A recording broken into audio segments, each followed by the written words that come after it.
নতুন সরকারের প্রধানমন্ত্রী হিসেবে চতুর্থবারের মতো শপথ নিয়েছেন শেখ হাসিনা। রাষ্ট্র পরিচালনায় এবার শেখ হাসিনার সঙ্গী হচ্ছেন ২৪ জন মন্ত্রী, ১৯ জন প্রতিমন্ত্রী এবং ৩ জন উপমন্ত্রী। চমক আর চ্যালেঞ্জের মন্ত্রিসভায় এবার বাদ পড়েছেন ৩৬ হেভিওয়েট মন্ত্রী। মন্ত্রিসভায় যোগ দিয়েছেন এক ঝাঁক নতুন মুখ। এবার দেখার বিষয় এই সরকার তাদের ইশতেহারের প্রতিশ্রুতি কতটুকু বাস্তবায়ন করে। সুশাসন, দুর্নীতি দমন, জঙ্গিবাদ আর মাদকের বিরুদ্ধে কতটা শক্ত অবস্থান নিতে পারে, কতটা কার্যকর হতে পারবে এই সংসদ। বিদায়ী অর্থমন্ত্রী আবুল মাল আব্দুল মুহিত যেমন ১০ বছরে বাংলাদেশকে ভিক্ষুকের দেশ থেকে উত্তরণ ঘটানোর কৃতিত্ব দাবি করে বলেছেন যে বিশ্বের কোনো দেশ এখন বাংলাদেশকে ভিক্ষুকের দেশ বলতে সাহস পায় না। সেই বাংলাদেশকে উন্নয়নের কোন কাতারে নিয়ে যেতে পারবে এই সরকার, সেটি দেখার বিষয়। জবাবদিহিতা, আইনের শাসন, উন্নয়ন কি পাশাপাশি পথ চলতে পারবে এবার? এই সংসদের বিরোধী দল কতটা শক্তিশালী ভূমিকা নিতে পারবে, বা বিএনপি বা ঐক্যফ্রন্টের ভবিষ্যৎ কি হবে? ২০১৯ বাংলাদেশের কেমন যাবে? দেখছেন জনতন্ত্র গণতন্ত্র। আমি সামিয়া রহমান আপনাদের সাথে আছি, এবং আমার সাথে এখন পর্যন্ত যে অতিথিরা যানজট ঠেলে পৌঁছতে পেরেছেন পরিচয় করে দিচ্ছি। আমার সাথে আছেন পীর হাবিবুর রহমান, নির্বাহী সম্পাদক বাংলাদেশ প্রতিদিন, এবং আমার সাথে আছেন নাসিরউদ্দিন ইউসুফ বাচ্চু, সাংস্কৃতিক ব্যক্তিত্ব। আপনাদের সবাইকে অসংখ্য ধন্যবাদ। এবং যেটি বলছিলাম, আসলে শুরুতেই আমি বলে দিয়েছি যে, এবং আমরা দেখেছি যে আজকে আমরা মন্ত্রিসভার সদস্যদের সব নাম আমরা জানি কেমন হচ্ছে এই মন্ত্রিসভা, এবং আমরা দেখেছি এক ঝাঁক হেভিওয়েট মন্ত্রীরা বাদ পড়েছেন যারা আগে ছিলেন এবং বেশ ক্ষমতাশালী ছিলেন।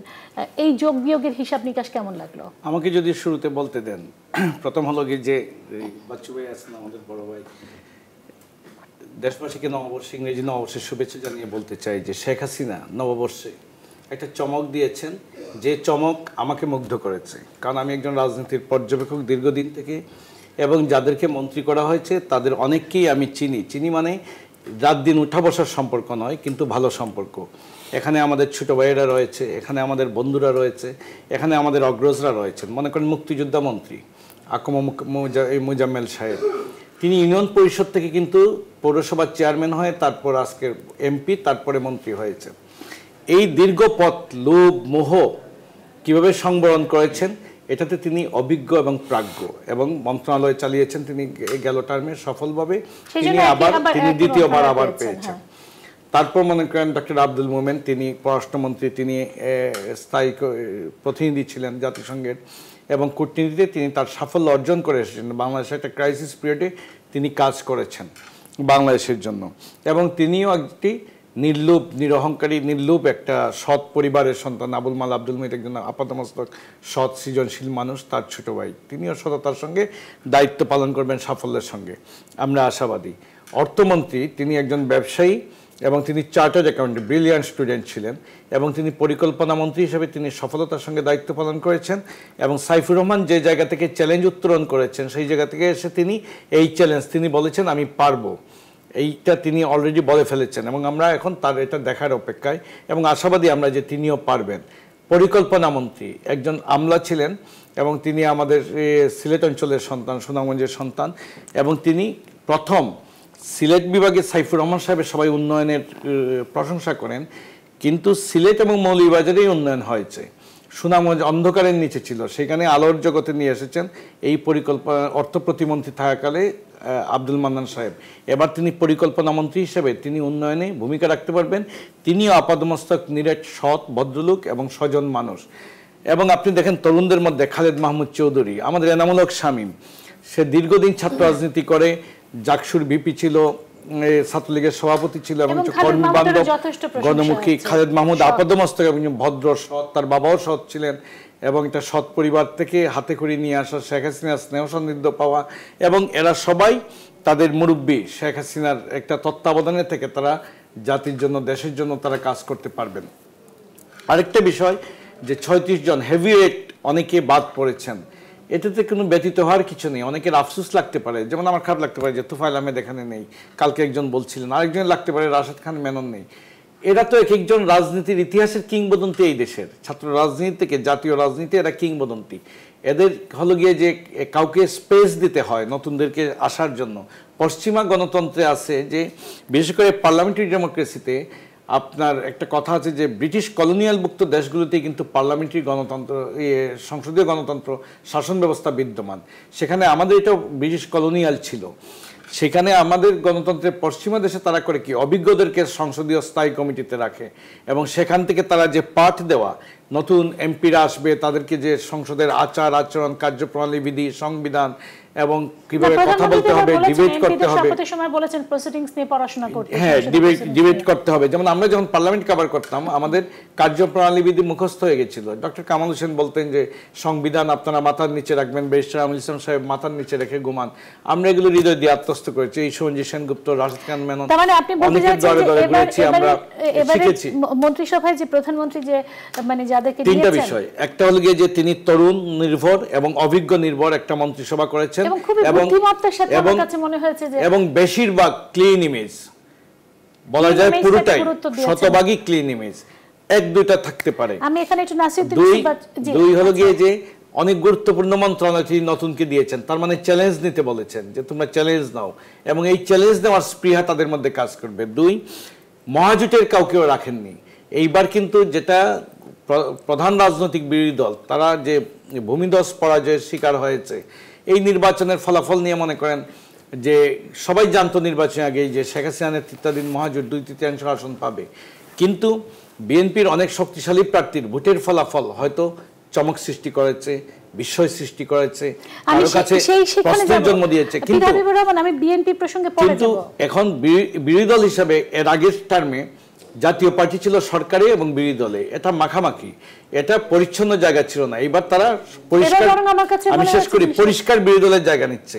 এখানে মহাজোটের যে প্রার্থীরা হাসান কিনু, এখানে রাশেদ খান মেনন, মঈনুদ্দিন খান বাদুল্লাহ যখন পার্লামেন্টে কথা বলবেন, তারা কিন্তু গত পার্লামেন্টে তুফাইল আহমেদ একজন পার্লামেন্টারিয়ান, তার উপরে বড় পার্লামেন্টারিয়ান আর এই পার্লামেন্টে এখন তারা কিন্তু, আমি শেষ করছি, তারা কিন্তু বোবা বসে থাকবেন না। এতে এই সংসদ আলোকিত হবে এবং আলোচিত হবে এবং বিতর্কের কেন্দ্রবিন্দুতে পরিণত হবে। অন্যদিকে সরকার শেখ হাসিনার যে নির্বাচনী অঙ্গীকার পূরণের চ্যালেঞ্জ গ্রহণ করবেন। এখানে কারো যদি কোনো জায়গায় ব্যত্যয় ঘটে জবাবদিহিতার জায়গায় তুলুদুনু হয়ে যাবেন। আপনি বলছেন যে সংসদ আরো বেশি কার্যকর হবে। আমি একটু নাসিরুদ্দিন ইউসুফ বাচ্চুর কাছে যেতে চাই। আমি যেটি বলছিলাম যে এবারে 2019-এর বাংলাদেশ কেমন যাবে, এবং সবচেয়ে বড় কথা যে উনি যেটি বললেন যে নতুন মন্ত্রিসভায় যে সদস্যগুলো এসছে, যারা মন্ত্রী হিসেবে নাম ঘোষণা হয়েছে, তাদের উনি বললেন বেশিরভাগই ক্লিন ইমেজ এবং হেভি ওয়েটদের বাদ পড়ার ক্ষেত্রে উনি নানা কিছু রকম যুক্তিতর্ক তুললেন যে সেই ক্ষেত্রে হতে পারে যে তাদের তরুণদেরকে স্থান করে দেয়া, অথবা ক্লিন ইমেজটাকে গুরুত্ব দেয়া, অথবা যেটি উনি বললেন যে চ্যালেঞ্জের ব্যাপারটা। আপনার কাছে কি মনে হয় এই যে নতুন মন্ত্রিসভায় যোগ বিয়োগের বিষয়টিকে, এটিকে আপনি কিভাবে দেখছেন? আমার মনে হয় যে মাননীয় প্রধানমন্ত্রী তার নিজস্ব বিবেচনায় করেছেন এবং আমার মনে হয় এটা পজিটিভলি দেখা উচিত, আমাদের দেখার সুযোগও রয়েছে। কারণ 31 জন নতুন মন্ত্রী, এটি এইরকমভাবে দেখা যায় না বাংলাদেশে বা ইন্ডিয়াতে, এই ট্রেডিশনটা নাই। হ্যাঁ, সেই জায়গায় উনি একটা বড় রিস্ক নিয়েছেন এবং আমি মনে করি এটি ভালো। এটি ভালো এই জন্য আমাদের তো সামনের দিকে তাকাতে হবে এবং তরুণদের উপরে নির্ভর করতে হবে। সে জায়গায় আমি মনে করি ভালো হয়েছে। এখন মহাজোটের কম্পোজিশনটা উনি কীভাবে অ্যাড্রেস করবেন, আমি জানি উনি সফল হওয়ার সম্ভাবনা সবচেয়ে বেশি। সেটি হচ্ছে ধরেন জাতীয় পার্টি বিরোধী দলে বসছে, যেটি আমাদের পীর হাবিবুর রহমান বলছেন যে ও আর আগের মতো সরকার এবং বিরোধী দল দুইটা কাজ করবেন না, বিরোধী দলের কাজ করবেন। এটা একটা পরিষ্কার হয়েছে জায়গাটা আমাদের জন্য। এক, দুই হচ্ছে যে 14 দলের যে কম্পোজিশনটা, সেখানে কিছু বিভ্রান্তি হওয়ার সম্ভাবনা দেখছি আমরা। কিন্তু আমার মনে হয় জিনিসটাকে একটু অন্যভাবে দেখা উচিত। সেটা হচ্ছে 14 দলের কম্পোজিশনটা তো অবশ্যই থাকবে, 14 দলের কম্পোজিশনটা নিশ্চিতভাবে থাকতে হবে, কিন্তু 14 দলের মধ্যে সবাই সবসময় মন্ত্রী হতে পারবে এমন কোনো কথা নেই তো, তাই না? ওবায়দুল কাদের বলেছেন যে জোটের কোনো শর্ত ছিল না যে মন্ত্রী থাকতে হবে। আমি অত কড়া কথা নাজিও বলবো, একটা কম্পোজিশন হয়েছে, সেখানে গতবার সব দল থেকে নিয়েই তারা চেষ্টা করেছিল মন্ত্রী করতে। একটা জিনিস মনে হয় না যে এবারে অনেক এমপির ক্ষেত্রে আমরা প্রশ্ন তুলেছি যে এমন মানুষ, বিতর্কিত মানুষরা আসছে কেন, কিন্তু প্রধানমন্ত্রী মন্ত্রিসভায় কিন্তু তাদের কাউকে স্থান দেন। দেখেন, তিনি যখন দিলীপ বড়ুয়াকে মন্ত্রী করেছিলেন, আমরা বলেছি তিনি একবার নির্বাচন করে 119 ভোট না কত ভোট পেয়েছেন। আজকে তাকে আপনি মহাজোটের 14 দলের স্বার্থে জোট করেছেন, এই প্রশ্ন তুলেছি। আজকে এমন কাউকে আনেন নাই যে আমরা এই প্রশ্ন তুলছি, বরং আমি প্রশংসা করছি। তারুণ্য একটা রাষ্ট্রের শক্তি এবং এই দেশ জন্ম দিয়েছে তারুণ্য। প্রধানমন্ত্রী দূরদর্শিতা, আমি আসবো আপনার কাছে, ক্যাবিনেট এটাকে প্রশংসার দাবি। বাচ্চু ভাই, আমি আপনার কাছে আবারও আসছি, শুধুমাত্র আমার সাথে একজন অতিথি যোগ দিয়েছেন, তার পরিচয়টা করি, আবার একটু আসছে। আপনি দেরিতে আসছেন, দেরিতে সুযোগ পাবেন। মোস্তফা ফিরোজ, বার্তা প্রধান, বাংলা ভিশন।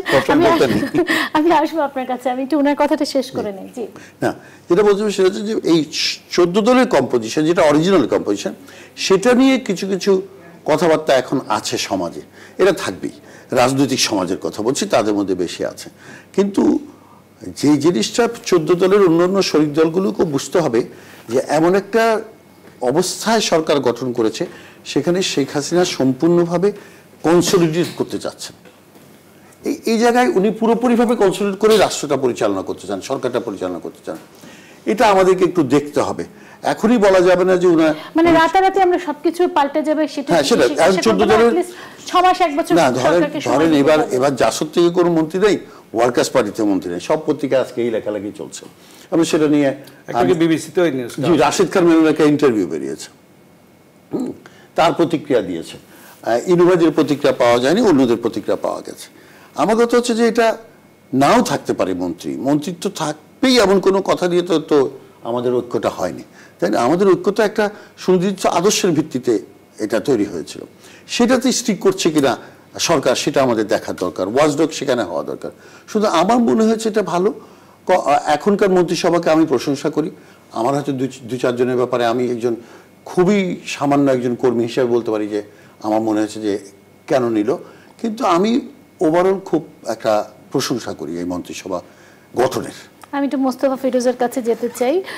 যেটি পীর হাবিবুর রহমান বলছিলেন যে প্রধানমন্ত্রী, আপনি কিভাবে দেখছেন মন্ত্রিসভাটাকে, সেটি আপনার কাছে প্রথম প্রশ্ন। তারপরে পীর হাবিব বলছিলেন যে প্রধানমন্ত্রী আসলে দূরদর্শিতার পরিচয় দিয়েছেন, তিনি চ্যালেঞ্জ, তরুণদেরকে স্থান করে দেয়া এবং ক্লিন ইমেজটাকে গুরুত্ব দিয়েছেন। এবং এবারে সংসদ বরং বেশি কার্যকর হবে, কারণ মহাজোট তারা বিরোধী দলে আছে। গতবার যেহেতু একসাথে ছিল, সংসদে আসলে বিরোধী দলের ভূমিকাটা আমরা দেখতে পাইনি। এবার বেশি কার্যকর হবে বলে তারা মনে করছেন। এখানে প্রত্যাশা যেমন আছে, তেমনি কিছু হতাশা এবং আশঙ্কাও আছে। যেমন ধরেন, আপনি কৃত্রিমভাবে বিরোধী দল তৈরি করার প্রয়াসটা, এটা গত 5 বছরে সফল হয়নি। আগামীতে হবে কিনা এটা দেখার ব্যাপার আছে, কারণ অধিকাংশ নৌকার ভোট নিয়ে মহাজোটের অংশ হয়ে বিরোধী দলে এসে যে কথাবার্তাগুলি বলবেন, অনেকে জনমনে প্রশ্ন উঠতে পারে এটা হয়তো এক ধরনের নাটক। 1 2 নম্বর হচ্ছে যে এত তরুণদের নিয়ে কেন, মানে আগের তালে মন্ত্রিসভা কি ব্যর্থ ছিল, সেটা একটা প্রশ্ন। তরুণরা তো জায়গা পাবে। জি না, তরুণরা আমরা আগেও দেখেছি যে তরুণ এবং প্রবীণদের সমন্বয় একটা দল। আওয়ামী লীগ কিন্তু পুরনো দল, এটা মনে রাখতে হবে। এটা নতুন দল না যে নতুন একটা তরুণদেরকে নিয়ে একটা দল করতে হবে। তো এখানে হলো কি, আপনি ধরেন হঠাৎ করে মহাজোটের এবং প্রবীণ নেতাদেরকে বাদ দিয়ে এক ধরনের চ্যালেঞ্জ এবং যেটা বলা হচ্ছে একচেটিয়া ভোট, একচেটিয়া সংসদ, একচেটিয়া মন্ত্রিসভা, এই সবগুলো একচেটিয়া, তাহলে দেখেন যে আপনি অন্য সমালোচনাগুলো আসে যে তাহলে গণতন্ত্র কোথায়, তাহলে এটাও কি বিএনপি, এটাও কি এরশাদের মতন দল যে এক ব্যক্তি মানে সবকিছু সিদ্ধান্ত নেয়? এখানে একটা গণতন্ত্রীকরণ কথা ছিল। আপনার কি মনে হয় যে তরুণদেরকে নেওয়ার পেছনে? না, আমি বিরোধিতা করছি না, তাদের সংখ্যাটা বেশি থাকবে, কিন্তু আপনি তার মানে এই না যে একেবারে উপর থেকে আপনি দলের সিনিয়র, একেবারে প্রবীণ, সিনিয়র বলতে আমি প্রবীণদেরকে বলছি, তাদেরকে বাদ দেবেন এবং হচ্ছে যে মহাজোটের শরিকদেরকে বাদ দেবেন। কারণ আপনি একসঙ্গে যেই স্লোগানটা ছিল যে যুদ্ধাপরাধের বিরুদ্ধে, মুক্তিযুদ্ধের সপক্ষে, তাহলে এরাও তো শরিক ছিল, তাহলে এরকম তো কোনো চুক্তি কি তো হয়নি যে চুক্তি হয়নি, এটা কনসেপ্ট, এটা তো ধরেন জোটগুলো কনসেপ্ট। আপনি নির্বাচনে বিজয়ী হওয়ার পরে যা খুশি তাই করতে পারেন, এটা তো আপনার সেই ম্যান্ডেট আছে, এখানে প্রশ্নও তোলা নেই কিন্তু যে প্রধানমন্ত্রী। কিন্তু এই ধরনের গণতান্ত্রিক দলে যে ধরেন কেন তাহলে নেওয়া হলো না, কেন তাহলে আগের মন্ত্রিসভার পারফরমেন্স তাহলে কি ছিল, যেমন হঠাৎ করে নতুন করতে হলো, এই প্রশ্নগুলি যদি আমরা যদি দলের ভিতরে, জোটের ভিতরে আলোচনা না হয়, তাহলে আপনি একটা যে গণতান্ত্রিক সমাজ, সংস্কৃতি, রাজনীতি গড়ে তুলবেন কিভাবে? আমার না সমালোচনাটা না, আমি কিছু মনে করেন না, আমি একটু মানে কথার মাঝখানে কথা বলে ফেলি, কিছু মনে করেন না। সেটা হচ্ছে আমার কাছে সমালোচনাটা মনে হচ্ছে যে আমি ভাত কেন রাঁধলাম, আমি কেন পোলাও রাঁধলাম, ব্যাপারটা এরকম যে প্রত্যেকটার পেছনে মানে সমালোচনা করতে হবে বলে সমালোচনা। আপনি বলছেন তরুণদের জায়গা করে দিতে হবে, কিন্তু এটা তো ইতিহাসের নিয়ম যে তরুণরাই একসময় জায়গা করে নিবে এবং প্রবীণরা সরে যাবে, এটি খুব স্বাভাবিক। আর বিরোধী দল না, এখানে সবচেয়ে বড় বিষয়টা যেটা আমি একটু ইন্টারাপ্ট করি, যে ক্যাবিনেট গঠনের ক্ষেত্রে কখনোই নরেন্দ্র মোদীও কারোর সঙ্গে পরামর্শ করেন নাই ভারতে। তিনি যখন নির্বাচিত হয়ে আসেন তিনি কখনোই স্লোগান তুলেন নাই এইবার বিজেপিকে দরকার। তিনি স্লোগান তুলেছিলেন আপ কি বার মোদী কা সরকার, মানে এইবার মোদীর সরকার। ঠিক বাংলাদেশে এইবার আসছিল প্রথম, আর আওয়ামী লীগের সরকার আসে নাই, এইবার বারবার শেখ হাসিনার সরকার। ম্যান্ডেটটা ওই দিক থেকে আসছিল, গণজোয়ারটা ওইখান থেকে আসছে। এখন শেখ হাসিনা কাকে ক্যাবিনেটে নেবেন তার রানিং মেট হিসেবে, কারণ সাফল্য ব্যর্থতার দায় তার বহন করতে হবে। রাষ্ট্র যদি উন্নয়নের দিকে যায় এই সাফল্যের মুকুট শেখ হাসিনা পড়বেন, ব্যর্থতার এরা ব্যর্থ হলে মন্ত্রিসভা তাকেই বহন করতে হবে ব্যর্থতার দায়। সুতরাং এখানে তিনি আলাপ আলোচনার কোনো সুযোগ নেই। এর আগেও 14 দল থেকে যখন মন্ত্রী নেওয়া হয়েছে তখন কারোর সঙ্গে আলোচনা করা হয়নি, আলোচনা ছাড়াই মন্ত্রী নেওয়া হয়েছিল। কি বলবেন তাহলে? এইবার এবং মনে করেন আমরা যে নবীন আর প্রবীণ বলছি, ডাক্তার দীপু মনি এর আগে একবার পররাষ্ট্রমন্ত্রী ছিলেন, বয়স 60-এর কাছাকাছি। তিনি কি প্রবীণ? আসলে আমরা কর্ম উদ্যমী বলতে পারি। এবং স্বাধীন বাংলাদেশে যারা মন্ত্রী হয়েছিলেন তাদের বয়স তখন কত ছিল, বা এরশাদের ক্যাবিনেটের সিনিয়র মন্ত্রীদের বয়স কত ছিল? 35-40 কোটায়। সুতরাং সেইখান থেকে হাসান মাহমুদ এর আগে একবার এসেছেন, এখন 60-এর কোটায় বয়স, তিনি হয়েছেন আবার তথ্যমন্ত্রী। এবং তথ্যমন্ত্রী একটা বাহাসের জায়গা। এটা মনে করেন এই যে ইরাকের সাদ্দামের যে তথ্যমন্ত্রী ছিল এইরকম বক্তব্য এখানে রাখতে হয়, এটা হাসান হক ইনিই হন আর সেটা হাসান মাহমুদই হন। সেই বিবেচনাতে কি করা হয়েছে এটা বুঝে যাচ্ছে, যেটা ফেস করা। আচ্ছা, আমি যেটা আমার বক্তব্য কি না, আমরা এটা তো জানি যে এটা প্রধানমন্ত্রীর এখতিয়ার, এবং আমাদের কিন্তু কোনো কোনো ক্ষেত্রে আমাদের সংবিধানের এই প্রধানমন্ত্রীর এখতিয়ার, প্রেসিডেন্টের এখতিয়ার, অনেক সময় এটা কি প্রেসিডেন্সিয়াল ফর্ম অফ গভর্নমেন্টের কি আর একটা রূপ কিনা, এটারই প্রশ্ন আছে। আমি বলছি সেটা না, আমি বলছি যে আপনি কিছু অঙ্গীকার, কিছু আদর্শের কথা বলে আপনি আসলেন দলে, তখন দলটাকে যদি গণতন্ত্রায়ন না করা হয়, যেমন আমি জানি না যে গত ক্যাবিনেট কি ফেল করলো কিনা, মানে আমি যখন বলতে পারি যে এই জন্যই তাদেরকে রাখা হয়, আমি বলছি যে এই আলোচনাগুলি আমাদের মধ্যেও না, আমি বলছি যে দলের মধ্যে এবং সংসদীয় দলের মধ্যে নিরন্তর হতে হবে। আমরা একটা খুব ছোট্ট উদাহরণ দেই। আপনার অফিসে যখন আপনি প্রমোশন দেন প্রতি বছর একটা মানুষকেই দেন নাকি তার কর্মদক্ষতা অনুযায়ী বিভিন্ন মানুষকে বিভিন্ন সময়কে দেন? আচ্ছা, সেই ক্ষেত্রে আমি ব্যক্তিগতভাবে করি যে আমরা একটা কমিটি করে দিই, সেই কমিটি একটা তারা পর্যালোচনা করে সেটি করে। এটা প্রধানমন্ত্রীর এখতিয়ার ছিল, সেটি ইস্যু না। ইস্যুটা হচ্ছে যে মানে গত মন্ত্রিসভায় তারা ছিলেন বলে এই মন্ত্রিসভায় থাকবেন, এটি তো এমন কোনো ধরাবাঁধা নেই। আমি সেটা বলছি না, আমি বলছি যে আমরা এটা জানতে পারছি না। তাহলে মানে ধরেন আমি বলছি, আমি যদি এইভাবে সমালোচনা করি যে তাহলে কি সিনিয়র হঠাৎ করে ব্যর্থ হয়ে গেল কেন? কারণ আওয়ামী লীগ কিন্তু পুরনো দলে 2008-এর পর থেকে যারা তাদেরকে রাখলেন, আর 2008-এর আগে যারা ছিল তাদেরকে একেবারেই রাখলেন না, এটা চোখে বাঁধে, মানে প্রশ্ন তোলে যে কেন না। যেমন মহাজোটের, ঠিক আছে আপনি রাশেদ খান মেনন বা হাসান হক ইনুকে রাখলেন না, কিন্তু ওই দলেরই তো আবার কেউ কেউ জুনিয়ররাও, তরুণরাও নির্বাচিত হয়েছে, তাদেরকে কেন না?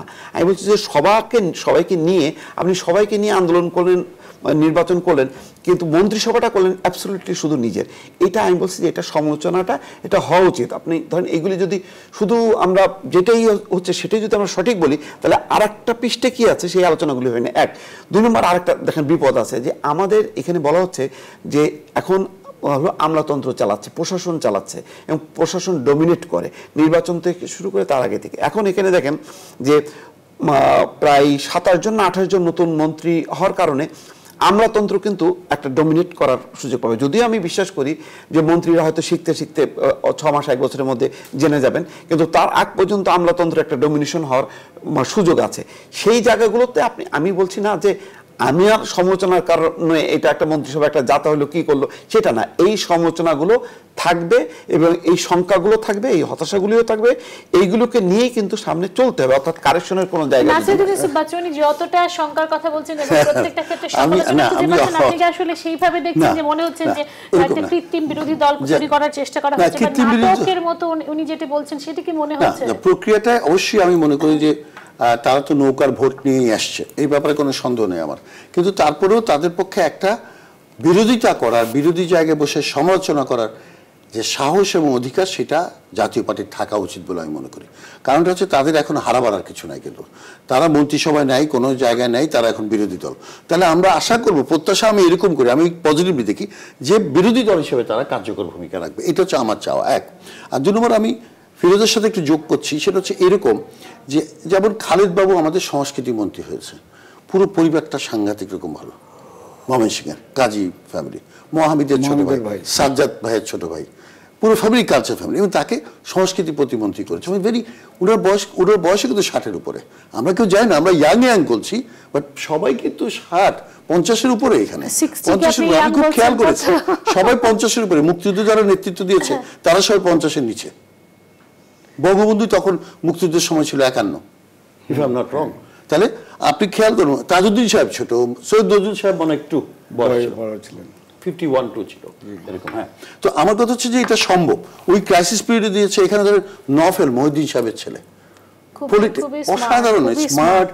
এখানে তৈরিরও প্রেক্ষাপট আছে, প্রতিমন্ত্রী মন্ত্রী। হ্যাঁ, আমি কিন্তু একটা হয়েছে ফিরোজ, আমি আপনাকে বলি, একটা কিন্তু প্রক্রিয়া শুরু করেছে, এটা আমার ভালো লেগেছে যে এখন একটা প্রক্রিয়া শুরু হয়েছে যে হয়তো আমরা তো এত বড় দেশের 17 কোটি মানুষের সব লোককে চিনবো না। সব রাজনীতিবিদ এখন আর আগের মতো আন্দোলন করে বড় হবে না।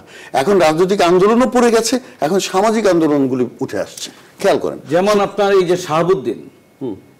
শাহাবুদ্দিনকে পূর্ণমন্ত্রী করা হয়েছে বন পরিবেশ, ওই যে আমাদের সিলেট মৌলভীবাজারে শাহাবুদ্দিন হুইপ ছিলেন, শাহাবুদ্দিন ইউনিয়ন পরিষদ মেম্বার, এই চেয়ারম্যান ছিলেন, ওখান থেকে শুরু করে শাহাবুদ্দিন ওইখান থেকে এমপি হয়েছেন, এমপি হয়ে দীর্ঘদিন হুইপিং করেছেন এবং আপাতমস্তক সৎ একজন মানুষ, স্বজন মানুষ। এরা ভালো করবে না তো কারা করবে? এর একটা ঘটনা বলি, ওকে মেরে 2001 মাহবুব আলী সুপ্রিম কোর্ট আইনজীবী সমিতির সেক্রেটারি ছিলেন, তার বাবা 70-এর প্রাদেশিক পরিষদের সদস্য ছিলেন, সবকিছু যেভাবে বের করেছে। এবার আমার এই জন্য আমি ইন্দিরা গান্ধী যেরকম খুঁজে রুট থেকে নিয়ে এসেছেন, ঠিক তেমনি শেখ হাসিনা এনেছে। কিন্তু জিনিসটা হচ্ছে যে আমি মনে করি যে 14 দলের কম্পোজিশনটা ঠিক রাখতে হবে। এটা অপোজিশনে দিলে অসুবিধা কি? অপোজিশন তো শক্তিশালী হওয়া দরকার। আওয়ামী লীগ এত মেজরিটি পেয়েছে, 14 দলের শরিকরা, তারা তো এমনি সারা জীবন বিরোধী দলের রাজনীতিটাই ভালো করেন।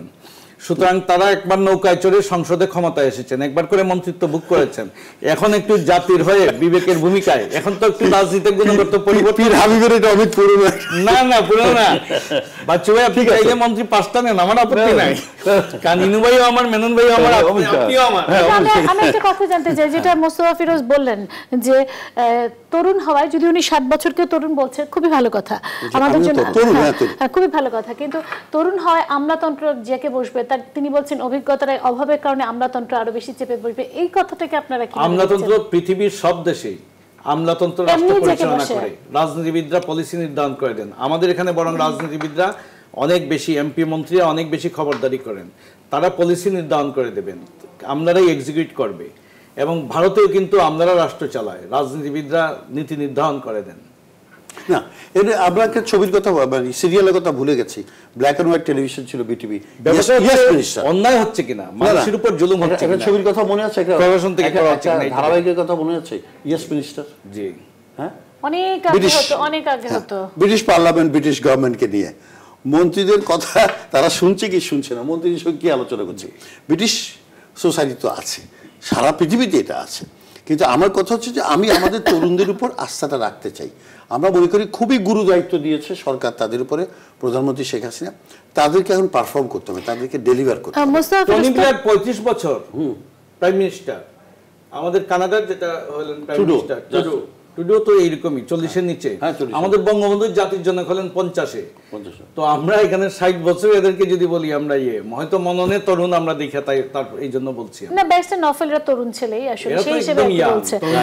কিন্তু মোস্তফা ফিরোজ আপনার তরুণ, ভালো লাগে, ব্রিলিয়ান্ট, খুবই ব্রিলিয়ান্ট, খুবই স্মার্ট উপমন্ত্রী, মানে তৈরি দেখেন শাহরিয়ার ভালো করেছে, হ্যাঁ ভালো করেছে, পলক ভালো করেছে, বিপু তো খুবই ভালো, বিপু এই জন্য পূর্ণমন্ত্রী হয়েছে। রসুল হামিদ একেবারে বিদ্যুৎ সেক্টরে এত বিপ্লব এনেছে বিপু। এখন ওনার প্রশ্ন হচ্ছে ওনারা ফেল করেছে কিনা, কেন ভাগ্যবান হলেন গিয়ে ইয়াফেজ উসমান, 3বারে হ্যাটট্রিক, ভদ্রলোক, স্বজন, ভালো মানুষ। কিন্তু আমার ওনার কাছে প্রশ্ন আছে, তরুণদের নিয়ে আপনার আপত্তি কেন? অভিজ্ঞতার অভাব মনে করছেন? আপত্তি না, আমি বলছি যে তরুণ প্রবীণ আওয়ামী লীগ যেহেতু পুরনো দল, এটা দৃষ্টি ভালো হতো এরকম যে তরুণ প্রবীণ এবং মহাজোটের যেই অংশগুলো আছে সেই অংশগুলো তো একটা পার্ট আপনার, এটা ছিল বলেই তো আপনার দলকে আরো অলঙ্কৃত করেছে, আরো সৌন্দর্য বাড়িয়েছে এবং গুরুত্বটাও বাড়িয়েছে। হয় কি সবসময় দেখেন সব দলের, যেমন দিলীপ বুড়োর কথা হচ্ছে 123 ভোট পেয়েছে, কিন্তু দিলীপ বুড়ো কিন্তু দিলীপ বুড়ো। এমন আমাদের সমাজে কিছু রাজনীতিক আছে, তাদের হয়তো দল নাই, তাদের ভোট নাই, কিন্তু তাদের একজন ব্যক্তি ইমেজ আছে, সেই ইমেজটা কখনো কখনো দলের জোটের নির্বাচনে আমার না একটা প্রশ্ন, কেন মন্ত্রী হতেই হবে কেন? বিরোধী দলের থেকে কি ওই কনসেপ্টটা তো আপনি এস্টাবলিশ করতে পারেননি। কারণ দেখেন আওয়ামী লীগ, বিএনপি বা এইসব মাপের যে দলগুলো, এগুলিকে বলা হয় যে ক্ষমতার এরা দল। সুতরাং একটা আদর্শবাদী তো হঠাৎ করে আপনি মানে মন্ত্রিসভা থেকে বাদ দিয়ে আপনি আদর্শবাদীদের মধ্যে ঢুকবেন, ওইভাবে দল তো আপনার প্রিপেয়ার না।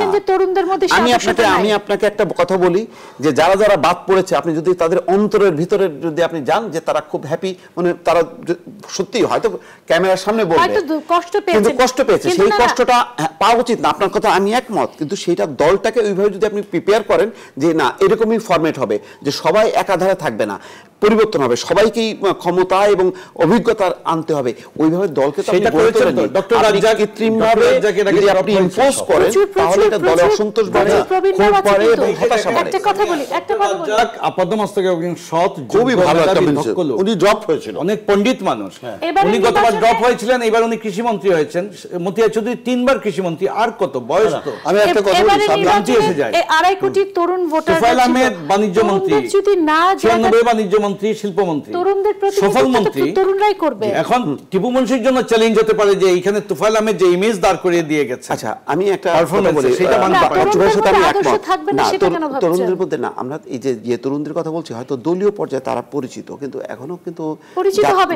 যখন জুনায়েদ আহমেদ পলক আসলেন গতবার আসছেন, কিন্তু আরো অনেক কাজ করে পরিচিত না, হয়েছে, অনেকের মধ্যে কিন্তু একজন পরিচিত হয়েছে। আপনি ট্রায়াল এন্ড এরর বেসিসে আপনি নেন, অসুবিধা নেই, আপনি পরিচিত তো সবাই যে ক্লিক করবে এমন তো না। এবং আমি মনে করি এর বাইরেও কিন্তু কিছু ব্যক্তি ছিল, আমি একদিন একটা টক শোতে বলেছিলাম, এখানে যদি মোহাম্মদ আরাফাত, মোজাম্মেল বাবু, আমাদের মঞ্জুল ইসলাম, তাদেরকে যদি, কারণ তাদের বক্তব্য, তাদের কথা এবং তাদের কর্মকাণ্ডগুলো আমরা চিনি, তারাও যদি যুক্ত হতেন তাহলে খারাপ করতেন না। কিন্তু এখানে অনেক তরুণ আছে যারা হয়তো দলীয় পর্যায়ে আওয়ামী লীগ চেনেন কিন্তু জাতীয় পর্যায়ে চেনেন না। আমি ফিরোজ ঠিক আছে, কিন্তু হুমায়ুন যে নরসিংদী থেকে হলো শিল্পমন্ত্রী, নুরুল মজিদ হুমায়ুন তার দীর্ঘ বর্ণনা, আমি তাদের কেন বলছি উনি তো প্রতিমন্ত্রী হতে পারেন, তাহলে আমুবাইর সাথে উনি যুবলীগ করেছেন। আমি একটা কথা বলি, আমি তো একসাথে পরিচিত ঢাকা ইউনিভার্সিটি। আমি একটা কথা বলি, হুমায়ুনের বয়স কিন্তু আমাদের বয়স, 68 বছর, এবং আমুবাইর সঙ্গে যুবলীগ করেছেন। আপনি তরুণ তো, সেটা আপনি যদি হতেন, এবং আমরা অবশ্যই মুক্তিযোদ্ধা বিষয়ক মন্ত্রী হিসেবে আমরা কিন্তু খুশি হতাম। জাতীয় পর্যায়ে কিছু মানুষের কিন্তু আনতে হয় দলের সরকারের ইমেজের জন্য, সেই ক্ষেত্রে বলছি শুধু আপনি আমি খুশি হতাম না, আমি পরের পরদিন কলম ধরতাম। কারণ কেন এটা রাজনীতিটা নির্বাচিত প্রতিনিধিদের মাধ্য থেকে করলে আমি বেশি খুশি।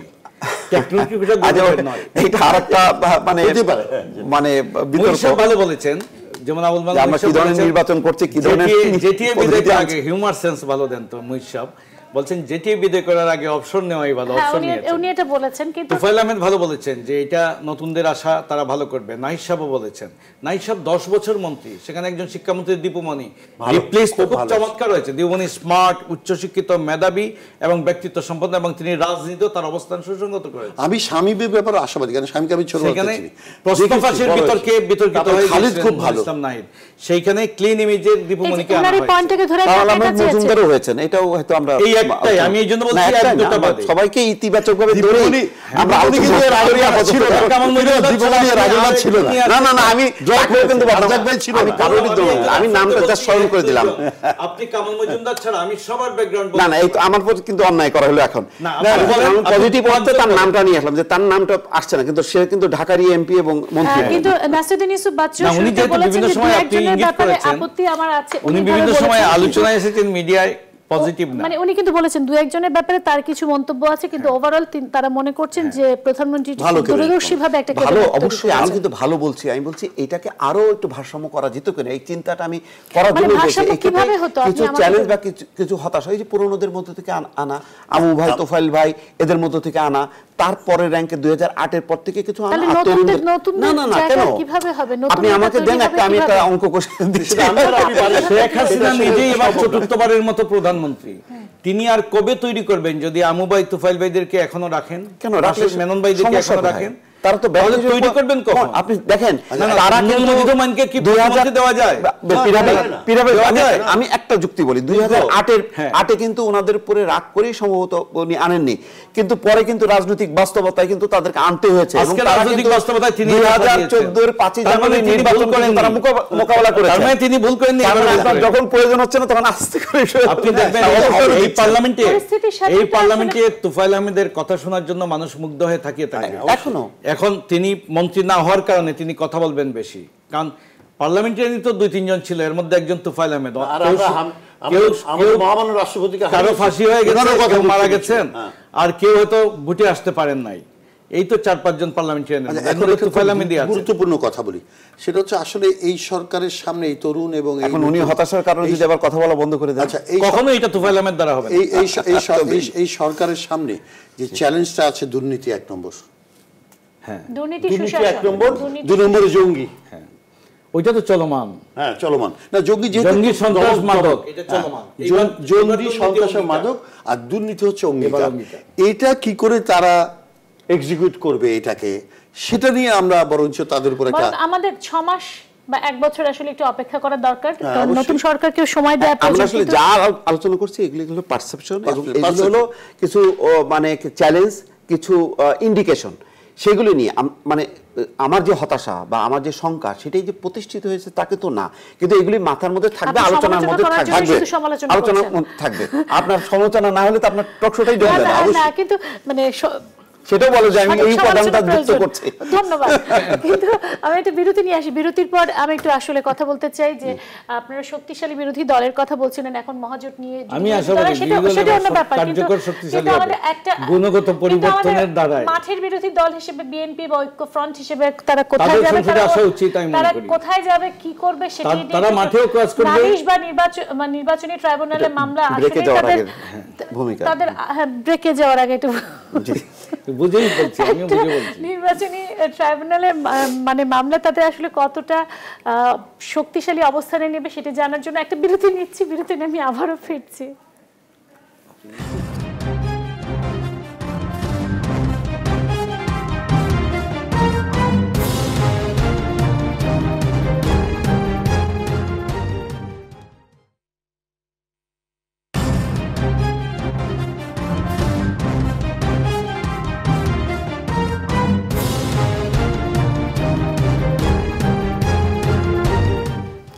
দেখছেন জনতন্ত্র গণতন্ত্র, সামিয়া রহমান আপনাদের সাথে আছি। যেটি বলছিলাম, বিএনপি বা ঐক্যফ্রন্টের আসলে ভবিষ্যৎটা কি 2019-এ? আমি বিএনপির ভবিষ্যৎ অনেক আগে, 10 বছর আগে যদি বলেন বিএনপির ভবিষ্যৎ বলেছি অন্ধকার, 5 বছর আগে বলেছি বিএনপির ভবিষ্যৎ অন্ধকার, এখনো বলছি বিএনপির ভবিষ্যৎ অন্ধকার। আওয়ামী লীগ 75-এর পরে তাকিয়ে দেখেছে সারা দেশে আওয়ামী লীগ নিখোঁজ। আমরা যখন ওই সময় বঙ্গবন্ধুর সময় ছাত্রলীগের রাজনীতি করতে গিয়ে কঠিন অবস্থা, একদিকে উগ্রপন্থী মার্শাল, আরেকদিকে হলে গিয়ে মানুষের কাছে গেলে কেউ 2 টাকা চাঁদা দিত না, একটা সংগঠনের প্রোগ্রাম করতে গেলে আওয়ামী লীগের নাম নিতে চাইতো না। ঠিক এইবার গ্রামেগঞ্জে অলরেডি বিএনপি থেকে নাম কেটে আওয়ামী লীগে যোগদানের একটা মহাহিরিক শুরু হয়ে গেছে, এবং বাংলাদেশে যে বলে না গণজাগরণ গণজোয়ার আসছে, আসলে অনেকেই চলে আসছে আওয়ামী লীগের সঙ্গে। এরা আবার ভাতের সময় থাকবে না, কালকে আওয়ামী লীগ ক্ষমতায় থাকলে, ক্ষমতা হারালে আস্তে আস্তে এরা কেটে পড়বে। এটা একটা গোষ্ঠীর স্বভাব, এরা সুবিধাবাদী একটা গোষ্ঠী থাকে সমাজে। এখন ডক্টর কামাল হোসেন তিনি একজন প্রাপ্য বিবেচক লোক। আমি মনে করি ওনার উচিত যে 7 জন বিজয়ী হয়েছে, উনি নতুন নির্বাচন চাইতেই পারেন, বাইরে আন্দোলন করতে থাকুক, বিদেশিদের সঙ্গে কথা বলুক, সংসদে কথা বলুক। যেমন সুলতান মনসুর বিজয়ী হয়েছেন, এটা শুধু বিএনপির ভোটে বিজয়ী হয় নাই, এটা আওয়ামী লীগেরও ভোট এখানে জড়িত, সাধারণ মানুষের ভোট জড়িত। তারা চেয়েছে সুলতান সংসদে যাবে তাদের সুলতানকে দেখতে। এই বিষয়গুলো বিবেচনায় নিতে হবে। সুতরাং ঐক্যফ্রন্টের 5 জনকে দেন। মির্জা ফখরুল ইসলাম একজন পরিশীলিত মার্জিত রাজনীতিবিদ বাংলাদেশের রাজনীতি, আর 10 জন বিএনপির সঙ্গে তাকে মিলালে হবে না। বিএনপি নেত্রী বেগম খালেদা জিয়া কারাগারে, তাদের ভারপ্রাপ্ত চেয়ারম্যান কি দণ্ডিত হয়ে নির্বাচনে তারা তো আসবে না, কিন্তু তারা হস্তক্ষেপ করে। মনোনয়নের সময় দেখা গেছে বিএনপি একটি অগোছালো দল এবং তার মনোনয়ন বাণিজ্য পর্যন্ত ঘটে গেছে। সুতরাং এখানে তাকে সুশৃঙ্খলভাবে ধীর স্থিরভাবে আগে সংগঠন গুছাতে হবে। হঠাৎ করে তারা কর্মসূচি দিয়ে, অতীতে তারা হঠাৎ করে কর্মসূচি দিয়ে গোটা দলকে মামলায় ফেলেছে, এইটার খেসারত এখনো দিচ্ছে। এখন তাদের সংগঠন গুছাবার সময়। 2 হলো গিয়ে তাদের সংসদে আসা উচিত। তারা যা বাইরে বলছে সেটাও সংসদে এসে বলা উচিত, কি ঘটেছে নির্বাচনে সেটাও সংসদে বলা উচিত।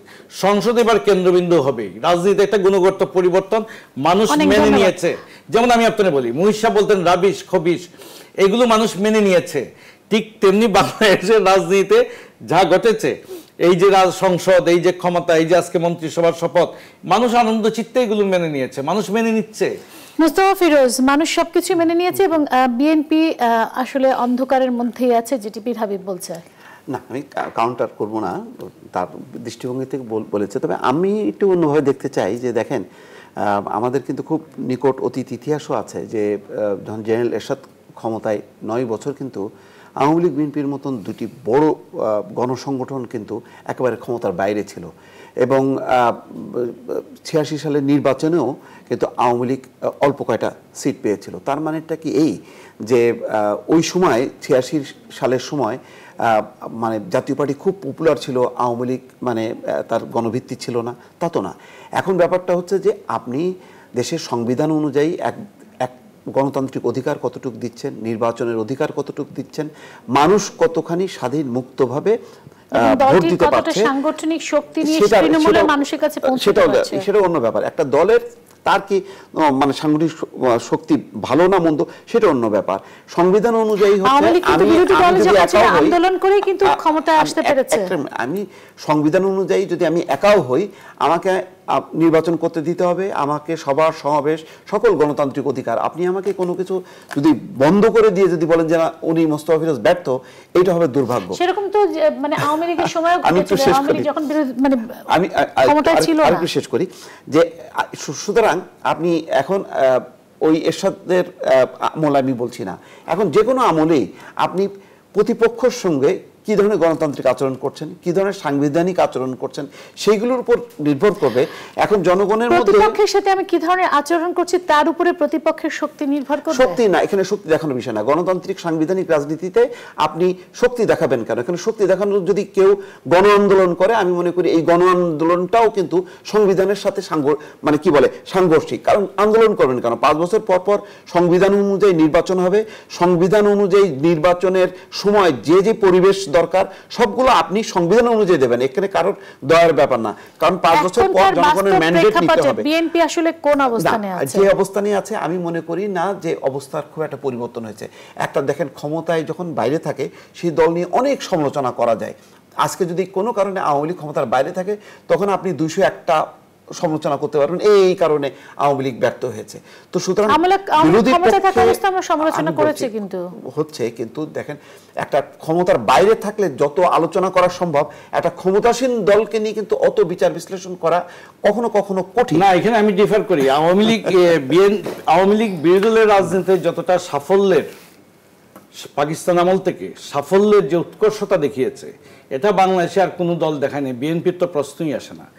আওয়ামী লীগ কোনোদিন শর্টকাট রাস্তা নেয়নি রাজনীতিতে। বিএনপি যেটা শর্টকাট রাজনীতি পথ নিতে গিয়ে বিএনপি বড় ধরনের হুঁচট খেয়েছে। যেমন আমরা একটা কথা বলি, যেমন আমরা ভুলে গেছি, যেমন আমরা আজকে কেন 14 দলের অনেককে আনি নাই আমরা আলোচনা করছি, কিন্তু শেখ হাসিনার নিকটাত্মীয় একজন এইবার মন্ত্রিসভায় ঢুকে নাই। এটা কত বড় প্রশংসার দাবি রাখে, কত বড় জায়গা তিনি চ্যালেঞ্জ নিয়েছেন। শেখ ফজলুল করিম সেলিম 79 সাল থেকে টানা 8 বারের মতো বিজয়ী, তিনিও আসেন নাই। জনপ্রিয়তায় তারা কিন্তু কোনোবার পরাজিত হয় নাই। এরা শেখ হেলাল, ওনার ভাই এবার জুয়েলও আসছে, ছেলেও আসছে, এবং এরা কখনো পরাজিত হয় না। তারপরেও তাদেরকে কিন্তু মন্ত্রিসভায় ঠাঁই দেন নাই।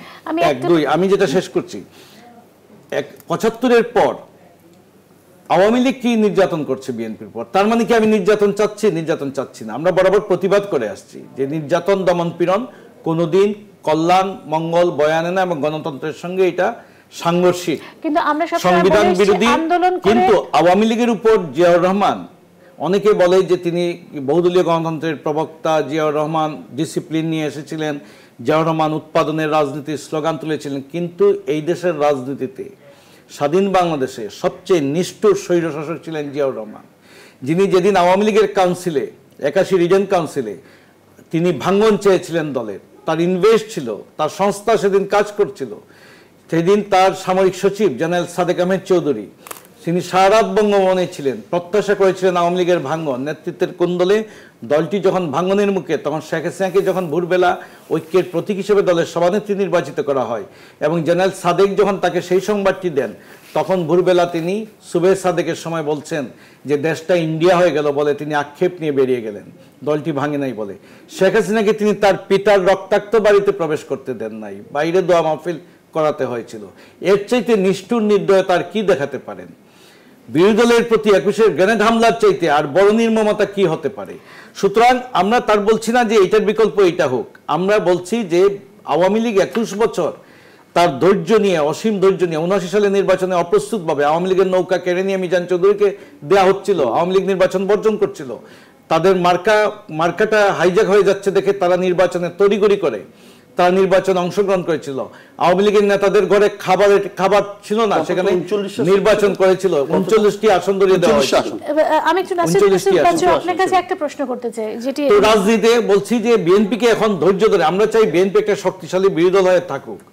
বিএনপি যে 7 জন এসেছে পার্লামেন্টে কথা বলুক এবং বাইরের সংগঠন গুছিয়ে তারা দলটাকে শক্তিশালী করুক। আসলে বিরোধী দল যদি আমরা বলি যে মাঠের যে বিরোধী দল সেটা বিএনপি এবং ঐক্যফ্রন্ট, আর পার্লামেন্টে তো এখন জাতীয় পার্টি।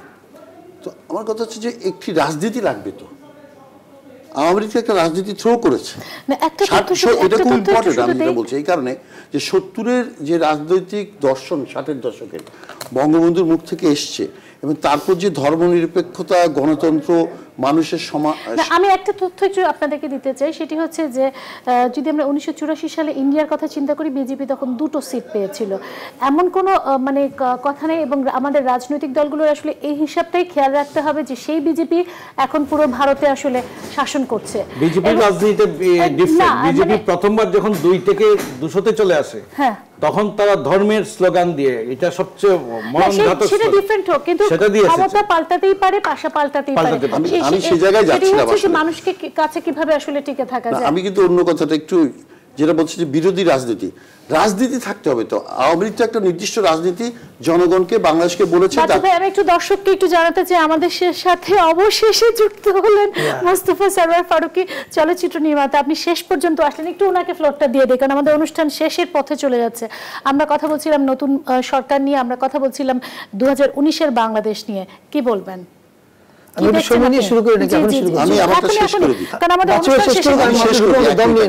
এখন বিএনপির রাজনীতিটা কি বলতে হবে? তো বিএনপি কোন রাজনৈতিক দর্শনটা দিয়েছে যে আগামী দিনগুলোতে সে তাকে বলতে হবে। আওয়ামী লীগ যেমন ধর্মনিরপেক্ষতার কথা বলছে, আওয়ামী লীগ যেমন গণতন্ত্রের কথা বলেছে, আওয়ামী লীগ যেমন মানুষের সম অধিকারের কথা বলেছে, বিএনপি কি রাজনীতির কথা বলছে? আমি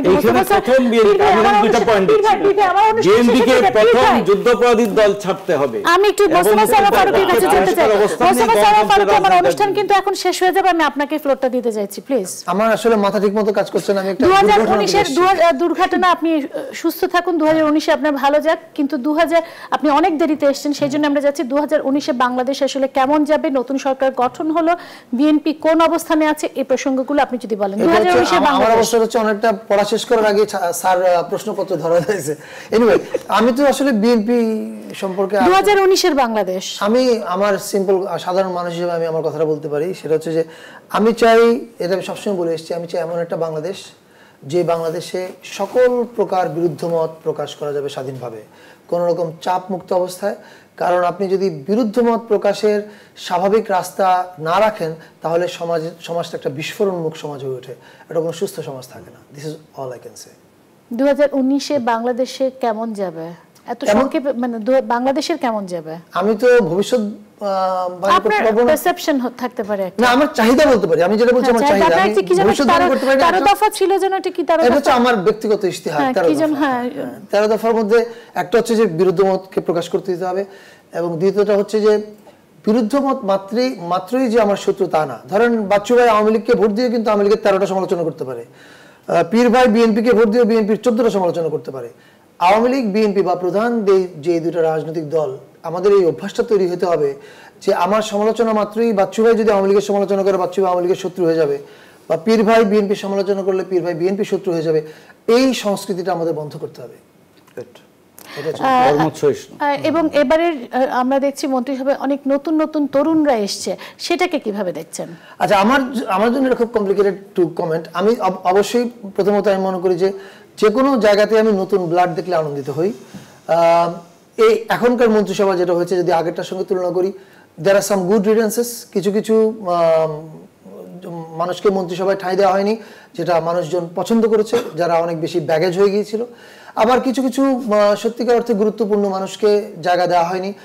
কোনো এক বিবেচনা থেকে মাননীয় প্রধানমন্ত্রী বলতে পারবেন সেটা আমি জানি না, হয়তো কোনো এক সময় তারা আবার জায়গা পাবেন। তবে জেনারেলি আমরা দেখতে পাচ্ছি যে প্রচুর ইয়াং ব্লাড ঢুকেছে। এখন এই ইয়াং ব্লাড ঢোকা, মোস্তফা ফিরোজ বলছিলেন যে ইয়াং ব্লাড ইনএক্সপেরিয়েন্সড হতে পারে। আচ্ছা, alright, inexperience is good and bad as well. ইনএক্সপেরিয়েন্সের গুড জিনিসটা হচ্ছে, যেমন ধরেন আমাকে যখন প্রশ্ন করে যে আপনি কিভাবে এরকম কাজ শুরু করলেন, তখন তো এরকম কাজ হতো না। তখন আমি বলেছিলাম বিকজ আমি সম্পূর্ণ অনভিজ্ঞ ছিলাম। অনভিজ্ঞ হওয়ার সৌন্দর্য হচ্ছে আপনি নতুন রাস্তা বানিয়ে ফেলতে পারেন। এখন এই যে নতুন ব্লাড ঢুকেছে, আমাদের এখন দেখার, আমরা আশা নিয়ে তাকিয়ে আছি এই নতুন ব্লাড কি সত্যি সত্যি আমাদেরকে নতুন রাজনীতির খোঁজ দেয় কিনা, এবং যে নতুন রাজনীতিটা হবে আসলে পরমত সহিষ্ণু, যেখানে বহু বিচিত্র নদী একসাথে চলবে। 2019 বাংলাদেশের জন্য চ্যালেঞ্জটা কি হবে? 2019 বাংলাদেশের জন্য সবচেয়ে বড় চ্যালেঞ্জ হচ্ছে নদী কি একটা থাকবে না অনেক নদী। That's the biggest challenge for us. তো হাইপোথেটিক্যাল কথাবার্তা। আচ্ছা, আমি সত্যি মানে মুগ্ধ, এবং এটাই কিন্তু সবচেয়ে যে আমরা তরুণী সব তরুণী কিন্তু একেবারে যদি তার একটা মানে কি বলে গতিধারা ঠিক না থাকে, তার যদি লক্ষ্য ঠিক না থাকে, তার যদি সে কোথা থেকে সেই তারুণ্য নিয়ে আসছে, শুধু আমি তরুণের একটা একদল বসাই দিলাম আর কিন্তু এবারে মন্ত্রিসভা শুধু তরুণ না হয়। এটা যেটা বলছেন, এদেশের মানুষের আজন্ম লালিত স্বপ্ন গণতন্ত্র। তবে অর্থমন্ত্রী লুটাস কামালের জন্য দুইটা চ্যালেঞ্জ রেখে গেছেন আমাদের অর্থমন্ত্রী আবুল মাল মুহিত, পরবর্তী প্রজন্মের জন্য রেখে গেলাম বলে সংসদে। একটা হলো ব্যাংকিং খাতের সংস্কার, আর একটা হলো আমার শেয়ার বাজারের দুর্নীতির জায়গাটাকে খুব বড়ভাবে আগামী 5 বছর চ্যালেঞ্জ হিসেবে নিতে হবে। আপনাদের সবাইকে অসংখ্য ধন্যবাদ। আমি এখনো মনে করি যে মন্ত্রিসভায় সাংস্কৃতিক কর্মীদের একজন প্রতিনিধি থাকা উচিত। আমি মনে করি that is missing from the মন্ত্রিসভা। আপনাদের সবাইকে অসংখ্য ধন্যবাদ জানিয়ে আজকের মতো শেষ করছি জনতন্ত্র গণতন্ত্র।